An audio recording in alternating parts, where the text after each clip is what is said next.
Imagine a drug that could add years to your life, reduce your risk of heart attack, stroke, and Alzheimer's by more than half, help you relax during the day and sleep better at night, double your chances of staying drug and alcohol-free after treatment, activate your natural killer cells, reduce inflammation, increase good cholesterol, and even repair your chromosomes. What if this drug reduced hospital stays so dramatically that it helped solve the national healthcare crises? The pharmaceutical company would be worth billions, and the inventors would likely receive Nobel Prizes. But here's the twist. It's not a drug, it's purpose, and it's free. Side effects, more friends, more happiness, deeper engagement in life. This is from the book Life on Purpose by Victor Stretcher. Today, we're going to talk about purpose in marriage. 2 things every marriage needs to believe. Number 1, that God put us together for a purpose. Number 2, that God makes us better together. In Matthew 19, verse 5, it says, "That's why a man leaves his father and mother and gets married. He becomes like one person with his wife. Then they are no longer 2 people, but one. And no one should separate a couple God has joined together." How many of us believe this scripture, that God has joined us together? I know for me, it is easy for me to discount this scripture, especially when marriage gets hard. When marriage is difficult, I start thinking God made a mistake, or we're not the right fit, or something is wrong with us. And it's easy to believe those thoughts. And when I choose to discount God, then I can use these thoughts to be bitter, to quit, and to blame you, Scott, and to blame God. So that is why it's super important to believe this. Okay. Now, why is it important to believe that God put us together? Well, when we believe that God put us together, it really changes the way we approach our marriage. It gives our relationship meaning and vision through every stages of our lives.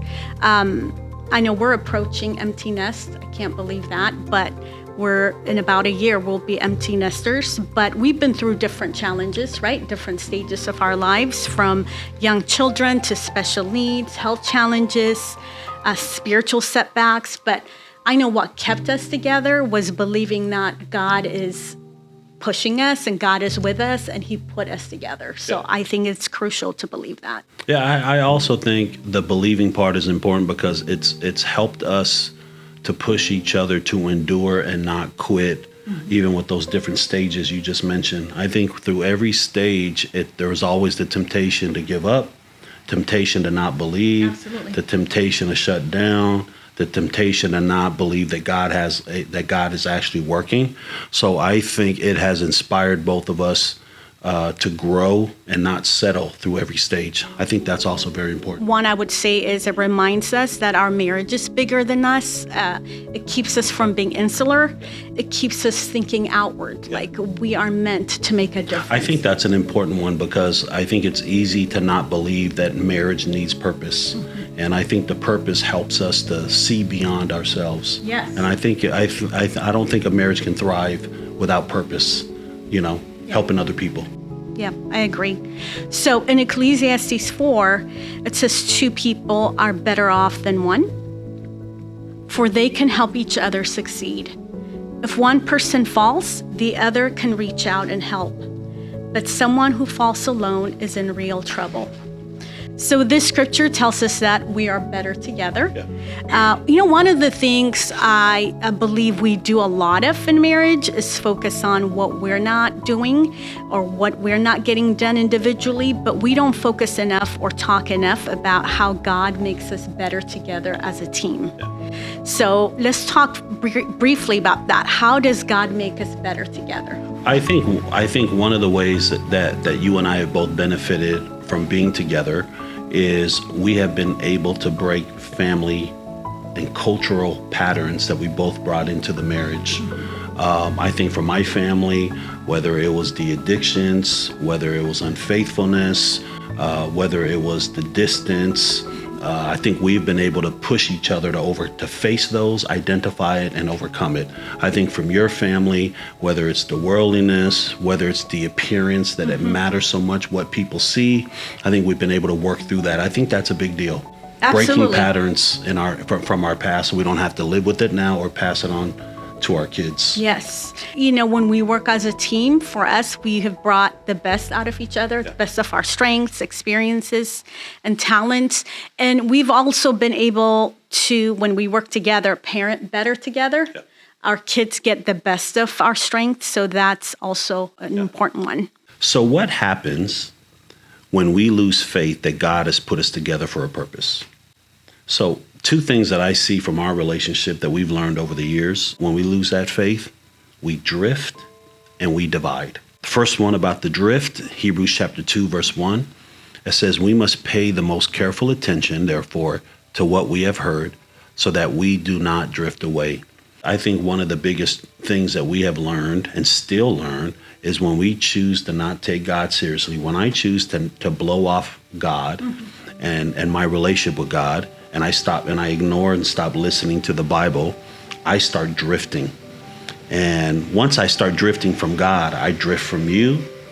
Then I start drifting from our family, right? And then I start drifting to relationships. And then what ends up happening is I drift from our purpose, but it always starts from me drifting from God. So what are the signs that a marriage is drifting? What do you think? One sign is we settle. Yeah. We stop growing.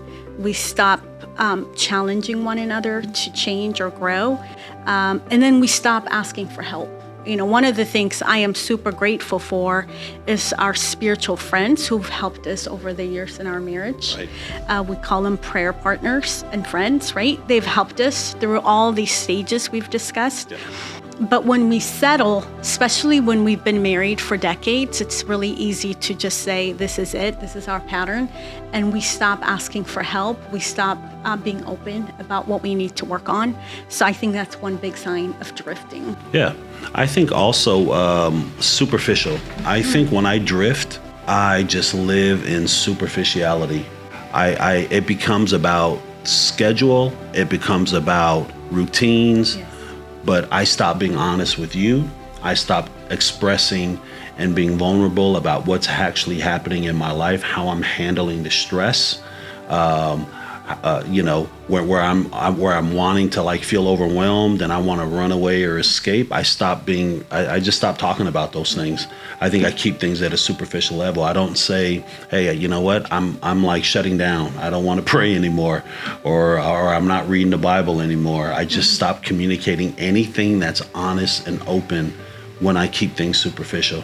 Another area I see is substituting God's purpose. We replace God's purpose in our marriage with other things, especially our children. We start living through them instead of inspiring them through our faith and example.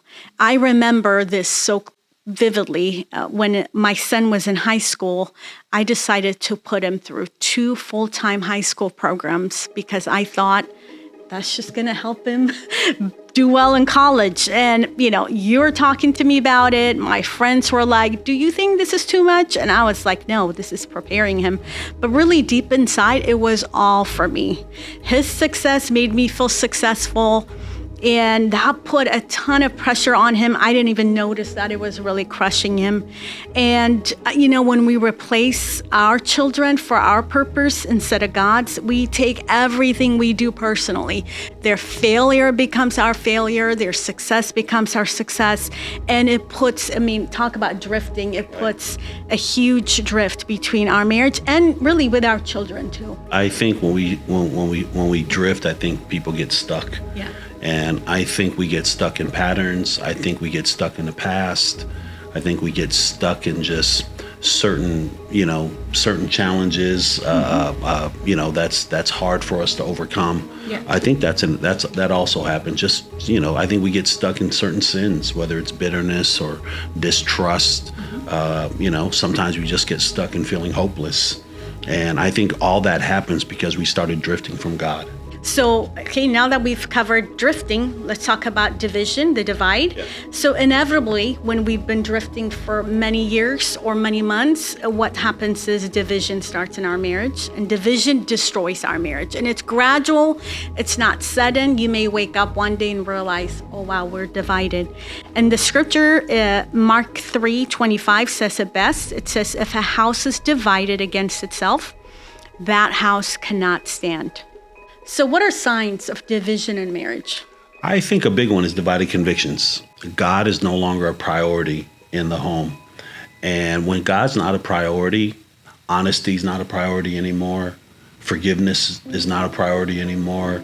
Speaking truth to each other, serving one another, these things become absent in the home when God is not a priority. Another one is divided lives. We look for connection and intimacy outside our marriage. And that doesn't necessarily have to be an affair. It can be just going to anyone outside the marriage to meet our emotional needs met. And for women, that can even be just our friendships with other women. Obviously, we want them and we need great friendships with women, but it's really easy to go to them and share our intimate thoughts and dreams and pain and not share it with our husbands because we can feel kind of hopeless and divided there. So that's one sign. Yeah. I think another one is divided values. This past summer, we were able to help a young teenager become a Christian. And when we sat down to talk with him and his parents, he said, my values, my priorities with his family was number one. He said it was basketball. Number two was girlfriend. Number three was school. And he said, these are not the values and priorities God wants for me. I have to change them if I'm going to become a Christian. And then he turned to his family and he said, Mom and Dad, these are your priorities and values. And he listed off job, money, and then the kids. And he said, God doesn't want you guys to have those values. And it was a great opportunity because they were able to identify this is where we're divided in our values and how we need to get back to the Bible. Okay. So you might be thinking, I know this is couples night out. We're thinking, okay, yes, we see division, we see drifting in our marriage. So what do we do? The answer is simple. Start with God. Romans 4:18, against all odds, when it looked hopeless, Abraham believed the promise and expected God to fulfill it. He took God at his word, and as a result, he became the father of many nations. Even at nearly 100 years old, Abraham's faith was so strong it could not be undermined. He never stopped believing God's promise and was convinced that God had all the power needed to fulfill it. So start with God. Abraham's faith wasn't in himself, it wasn't in Sarah, it was in God. The circumstances didn't undermine his trust, and neither should ours. Great. So the next one is face facts with faith. He's a great example of that. Have honest conversations about where you're at, your faith, your marriage. Just have a great conversation about where do we see division, where do we see distance or drifting. And I think you have to build on the Bible. For some of us, building on the Bible will be brand new, right? For others of us, we got to rebuild. We got to get back to the Bible because we've drifted from the Bible. For others of us, we're divided from the Bible. We don't want to accept it anymore. So build on the Bible. That means we trust that God has the power through his words to strengthen our marriage and create something new for every stage of life, even when it feels impossible. So when we let God work in our marriage, we are better together. And then that flows from our marriage into other people's lives, everyone around us. Our children are better together. Our friends and family, they're better together. Well, let's finish with some discussion questions. Number one, do we believe God put us together? Why or why not? Number two, how are we better together? I think that's great to discuss, right? Number three, where have we become divided or drifted in our marriage? And then the last question for discussion, where do we need God to restart, renew, or help us regain our faith? Have a great couples night out and great discussions. Thank you.